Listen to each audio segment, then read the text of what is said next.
Good morning viewers, welcome to back our channel. आप सब कैसे हो? उम्मीद करती हूँ आप सब बहुत अच्छे होंगे और हमेशा ही ऐसे खुश रहिए। आज लेकर फिर से आई हूँ ऐसे ही कमाल की वीडियो, जिसे देखने के बाद आपके बहुत सारे पैसों की बचत तो होगी ही। हमारे घर से फेंके जाने वाले ऐसे सामान का रीयूज करके आपको बताने वाली हूँ, जिसे देखकर आप भी कहेंगे काश हमें ये पहले पता होता तो हम भी इसे जरूर यूज करते।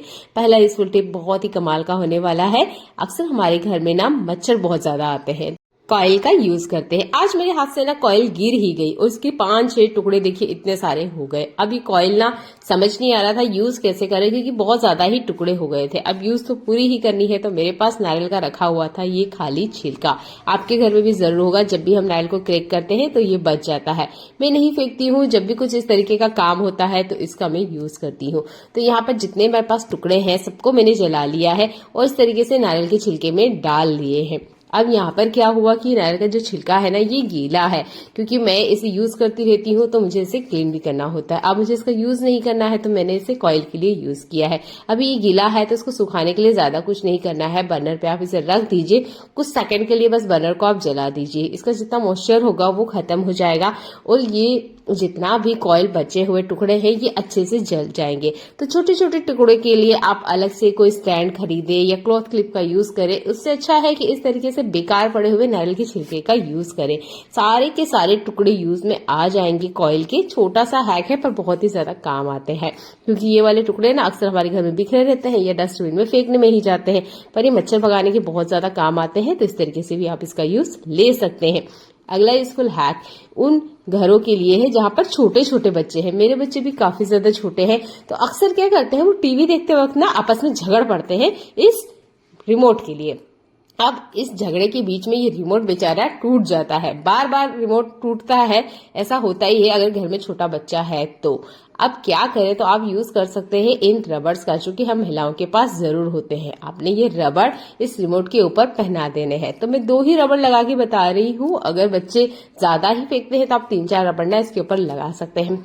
इससे रिमोट गिरने के बाद भी खुलेगा नहीं और जो आपका रिमोट है ना थोड़े ज्यादा दिन चलेगा। हमारे घर में 3 से 4 रिमोट बदल चुके हैं और उसका कारण यही है कि रिमोट जब गिरता है तो ये खुल जाता है। खुलने के बाद में ये अंदर से बिखर जाता है, वापस सेट नहीं होता, जिसकी वजह से हमें फिर से नया रिमोट लाना होता है। तो घर में छोटे बच्चे हैं, अगर वो शरारत करते हैं या नहीं करते हैं, दोनों ही कंडीशन में आप इस रबड़ को लगा के रख सकते हैं। हमारे हाथ से भी अगर गलती से गिर जाता है तो रिमोट एकदम से नहीं खुलेगा। छोटा सा हैक है पर बहुत ज्यादा काम आता है। अगला स्कूल हैक स्केच पेन से जुड़ा हुआ है। जब स्केच पेन खत्म हो जाते हैं तो हम इसका यूज नहीं करते हैं, सोचते हैं क्या ही काम आएगा और फेंक देते हैं। तो मेरे पास एक खाली स्केच पेन है जिसका कोई यूज नहीं हो रहा है, इसका यूज करके मैं आपको बता रही हूँ। तो हम महिलाओं के पास ना पेटीकोट जरूर होते हैं या हमारे घर में ऐसे कपड़े जरूर होते हैं जिसमें ना नाड़ी लगी होती है।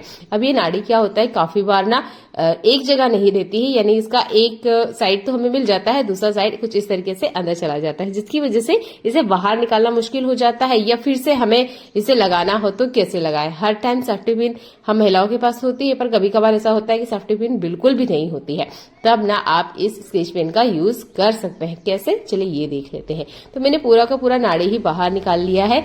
इसके मुंह वाले हिस्से पर कुछ इस तरीके से इस नाड़ी को अटका देना है। इसके बाद में स्केच पेन का जो कैप है इसे आपने लगा देना है। आप देखेंगे स्केच पेन का जो लीड होता है या जो ढक्कन होता है वो प्लास्टिक का होता है, इसकी वजह से इस धागे के अंदर अच्छे से आ जाएगा। इसकी जगह अगर आप पेन यूज करते हैं तो पेन काम नहीं करेगा।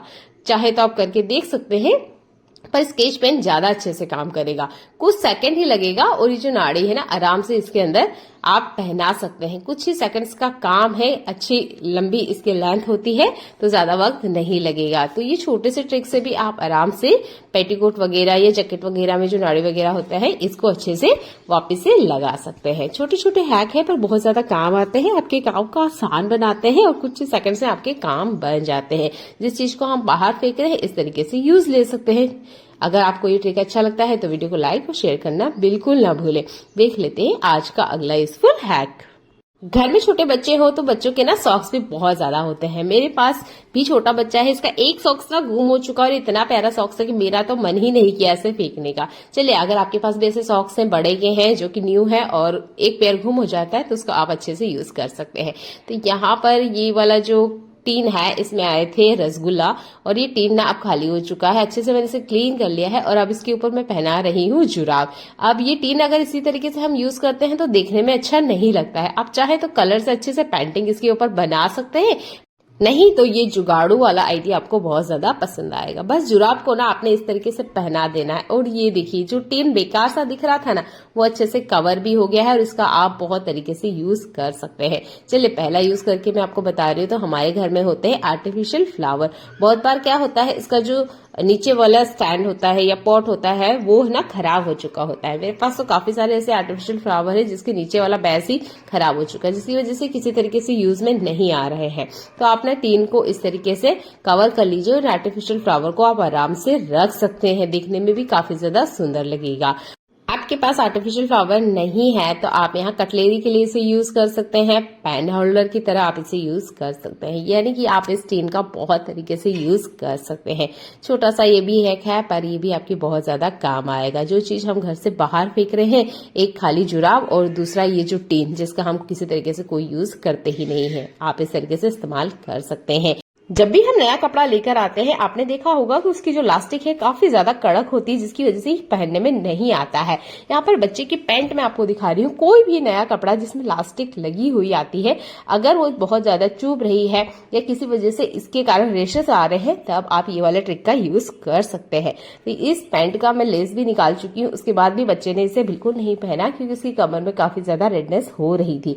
तो आप ले लीजिए कोई भी गोल मुंह वाला इस तरह का बर्तन। मैं बाल्टी आपको दिखा रही हूँ, आप किसी डब्बे वगैरह का भी यूज कर सकते हैं। जैसे भी आपके बच्चे की एज है या आपकी एज के अकॉर्डिंग आप बर्तन का चुनाव कर सकते हैं। और इसके ऊपर ना आपने इसे पहना देना है। लगभग रात भर के लिए इस तरीके से छोड़ दीजिए, अगली सुबह आप इसे निकाल लीजिए। अब आप देखेंगे कि इसका जो लास्टिक है वो हल्का सा ढीला हो जाता है। उसके बाद में इसे पहनने से किसी तरह की कोई रेशेस नहीं आ सकते हैं। तो इस तरीके से नए कपड़े की लास्टिक को आप ढीला कर सकते हैं। अगर आपको लगता है कि ये बहुत ज्यादा ही ढीला हो जाएगा रात भर रखने से, तो 1 घंटे 2 घंटे के बीच में आप इसे चेक करते रहें, तो आपको खुद पता चल जाएगा कि आपको इसे कितना ढीला करना है। छोटा सा हैक है, ये भी आपके बहुत ज्यादा काम आने वाला है। बच्चों के लिए तो बहुत ज्यादा काम आएगा क्योंकि बच्चे बिल्कुल भी जीन्स वगैरह पहनना बिल्कुल पसंद नहीं करते हैं, क्योंकि अगर उन्हें थोड़ा सा भी अनकंफर्टेबल होता है तो वो कपड़े को निकाल देते हैं या हमें वो ज्यादा परेशान करते हैं कि जो उन्होंने कपड़ा पहना है वो निकाल दीजिए। अगला यूजफुल हैक भी कपड़े से ही जुड़ा हुआ है। बहुत बार क्या होता है कि हम ऐसी जगह होते हैं जहां हमारे पास प्रेस नहीं होती है, तो इन कपड़ों को प्रेस कैसे करें। तो ये मेरे बच्चे का ही लोअर है और देखिए इसके ऊपर ना काफी ज्यादा रिंकल्स हैं। अब इसे पहने कैसे, तो आप यूज कर सकते हैं आइस क्यूब का। तो बहुत ही छोटा सा ये वाला भी हैक है पर बहुत ज्यादा ना आपके काम आएगा। आप ले लीजिए कॉटन का कपड़ा, कॉटन का ही कपड़ा आपने लेना है, जो आइस क्यूब है इसके ऊपर डाल देना है। इसके बाद में इस अच्छे से एक पोटली जैसा बना के आपने रेडी कर लेना है और इसकी मदद से हम प्रेस करने वाले हैं।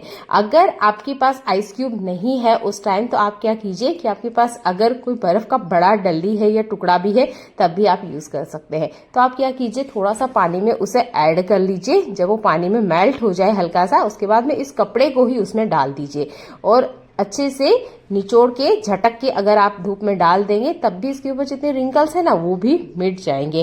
पर अगर आपके पास बिल्कुल टाइम ही नहीं है तब ना ये वाला ट्रिक आपके ज्यादा काम आएगा। आप बस ना आइस क्यूब को इस तरीके से कॉटन कपड़े में ले लीजिए और जिस तरीके से हम प्रेस करते हैं ना बिल्कुल ऐसे ही आप प्रेस कीजिएगा। बहुत ज्यादा कॉटन कपड़े में बर्फ को गलने नहीं देना है, नहीं तो जो आपका कपड़ा है वो गीला हो जाएगा। पर पानी वाला ट्रिक ना ज्यादा बेटर और अच्छे से काम करता है। ये भी काम करता है पर इसमें ना थोड़ा सा टाइम जाता है क्योंकि ये बर्फ है तो बर्फ मेल्ट होने में टाइम लेती है। इस तरीके से आप अच्छे से कपड़े को प्रेस कर सकते हैं। तो इमरजेंसी में ट्रिक आपकी बहुत ज्यादा काम आएगा। इससे पहले भी मैंने एक वीडियो अपलोड किया था जिसमें मैंने बर्फ की मदद से ही कपड़े के जितने रिंकल्स है वो आपको मिटा के दिखाए थे। वो वाला ट्रिक मैंने पानी के साथ और बकेट में करके आपको दिखाया था। यहाँ पर मैं आपको कॉटन कपड़े के साथ करके दिखा रही हूँ। अगर आप कॉटन कपड़ा यूज नहीं करना चाहते हैं तो डायरेक्ट आइस क्यूब भी इस तरीके से रख सकते हैं। बस इससे ना आपके हाथ में थोड़ी सी ज्यादा ठंडक लगेगी, इसलिए मैंने कपड़े का यूज करा था। इस तरीके से अगर आइस क्यूब भी आप कपड़े के ऊपर घुमाते हैं ना तब भी इसके जितने रिंकल्स है वो अच्छे से मिट जाएंगे। देख लेते हैं आज का अगला यूजफुल हैक।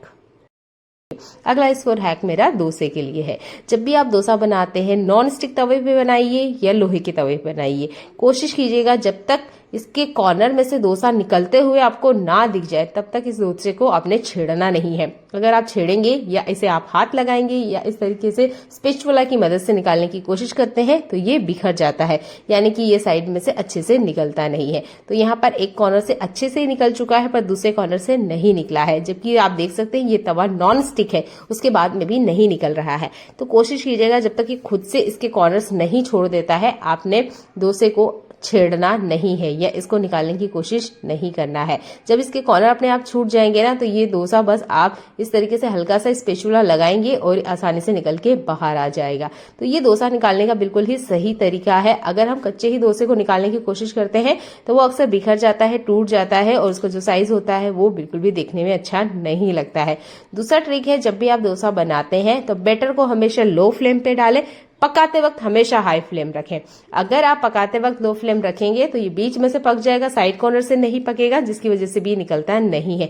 तीसरा ही है, डोसे से जुड़ा हुआ है, जब भी आप डोसा बनाए हमेशा तवे पे पानी डाल के देखिए। इसका मतलब ये नहीं है कि आपने तवा ठंडा किया है, आपने यहाँ पे ये चेक करना है कि तवा कॉर्नर से भी अच्छे से गर्म हो, यानी कि साइड में अच्छे से पानी के बबल्स बनने चाहिए। अगर नहीं बन रहे हैं तो आपने वेट करना है कि तवा अच्छे से प्री हीट हो और उसके बाद में फ्लेम लो करके आपने इसके ऊपर बैटर डालना है। ये छोटे छोटे ट्रिक है, डोसा बनाने में कभी भी आपको किसी तरह की कोई दिक्कत नहीं होगी। उम्मीद करती हूँ ये ट्रिक भी आपको पसंद आती है। चलिए मिलते हैं अगली यूजफुल वीडियो में। देखने के लिए आपका बहुत सारा धन्यवाद।